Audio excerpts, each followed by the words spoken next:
Une fillette revient de l'école avec son grand-père. Leur trajet longe le petit bois. Soudain, Oh my God! Tu as vu le petit lapin? Comme il est mignon! My God, qu'il est beau! et le lapin disparaît aussi vite qu'il n'est apparu. Son papy reste perplexe un moment, puis propose. Tiens, une petite pause sur ce rocher me fera du bien. Tous deux s'installent. Ma petite Maya, pourquoi dis-tu My God? Oh, c'est de l'anglais. Et tout le monde le dit tout le temps à l'école. Et tu sais ce que ça veut dire? Non, en fait. C'est un petit peu risqué de répéter des mots sans savoir. Tu ne crois pas? Eh bien, cela veut dire mon Dieu. Il y a un commandement de Dieu qui dit tu ne prendras pas le nom de l'Éternel, ton Dieu, en vain. En fait, Dieu ordonne de ne pas utiliser son nom à la légère. Il veut qu'on l'utilise avec respect. Il est saint. Tu comprends? Oui, je ne savais pas ce que ça voulait dire. Et grand-père continue sur sa lancée. Dans la Bible, certains, comme David par exemple, ont utilisé son nom pour l'adorer ou même pour combattre Goliath en son nom. Et Dieu lui a donné une grande victoire. Tu connais cette histoire? Grand-père, je ne voulais pas lui faire de peine, tu sais. Je ne le dirai plus. Grand-père lui montre son approbation en lui caressant les cheveux, puis ils reprennent leur chemin. Maya est bien silencieuse et songe à ce qu'elle vient d'apprendre.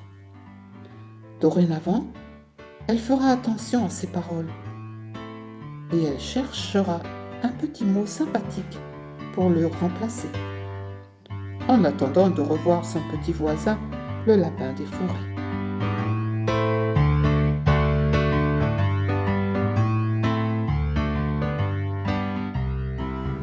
Grand-père nous parle de mal utiliser le nom de l'Éternel. Et ça arrivait aussi au temps biblique. Il était courant qu'on se serve du nom de Dieu pour se sentir plus fort ou pour induire les gens en erreur. On disait « Ainsi parle l'Éternel » et c'étaient des faux prophètes qui utilisaient son nom pour mentir, pour tromper le peuple qui attendait de connaître la volonté de Dieu. Et justement, j'aimerais te raconter une histoire. C'était bien longtemps avant la naissance de Jésus. À cette époque, suite au règne de Salomon, le royaume était divisé en deux. Il y avait Israël d'un côté et Juda avec Benjamin de l'autre. Israël avait pris comme capitale Samarie. Il y avait un roi ennemi qui est venu assiéger la ville de Samarie.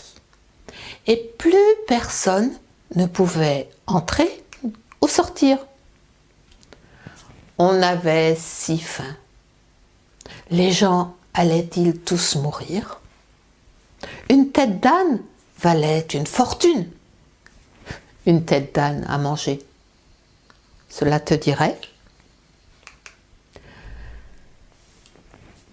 Le roi d'Israël était angoissé et en colère à la vue du désespoir de son peuple.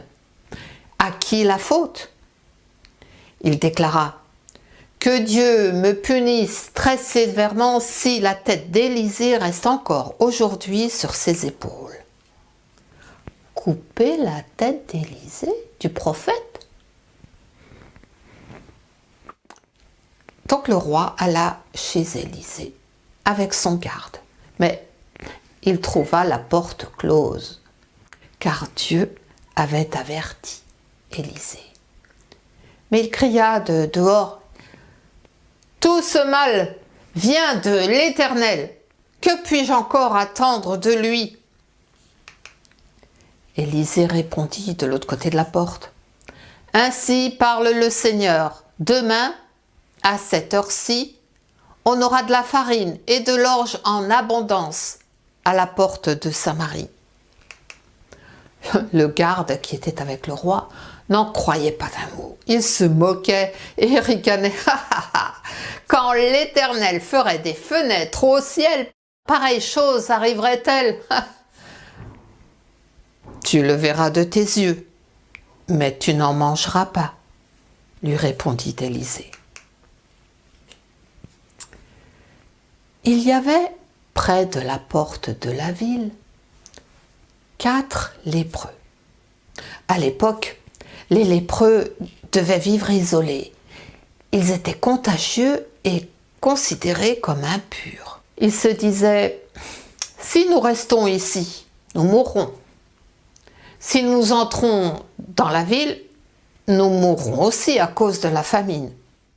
Allons nous jeter dans le camp des Syriens. S'ils nous laissent vivre, nous vivrons. Et s'ils nous font mourir, nous mourrons. À la nuit tombée, ils pénétrèrent dans le camp. Oh surprise, il était désert. Dieu avait fait très peur aux soldats ennemis.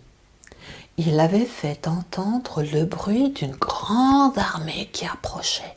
Et pris de panique, il s'était enfui en abandonnant tout sur place. Le repas était encore chaud et nos 4 héros se régalèrent. Puis ils prirent des trésors qu'ils trouvèrent dans les tentes pour les cacher.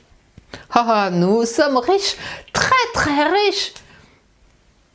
Mais repris par leur conscience, ils se dirent nous n'agissons pas bien. Allons plutôt prévenir le roi de ce qui se passe ici. C'est donc ainsi que le roi fut prévenu. Il fit vérifier les informations, et c'était vrai. Il y avait quantité de nourriture et de richesses laissées par l'armée syrienne en déroute. Tout le peuple sortit et pilla le camp. Incroyable! On avait maintenant plein de farine et de l'orge, et pour un prix abordable. L'officier du roi se trouvait en garde à la porte de la ville. Il vit toute cette abondance, mais il fut écrasé dans la bousculade, et il mourut selon la parole qu'avait prononcée l'homme de Dieu. Oui, se moquer de Dieu est un péché très grave. Rappelle-toi ce 3e commandement. Nous sommes libres de notre attitude, libres de nos paroles, mais aussi responsables. Et si tu te souviens du 1er commandement, de mettre Dieu à la première place, eh bien Dieu t'aidera à surveiller tes paroles et à vivre comme il l'attend de toi. À bientôt.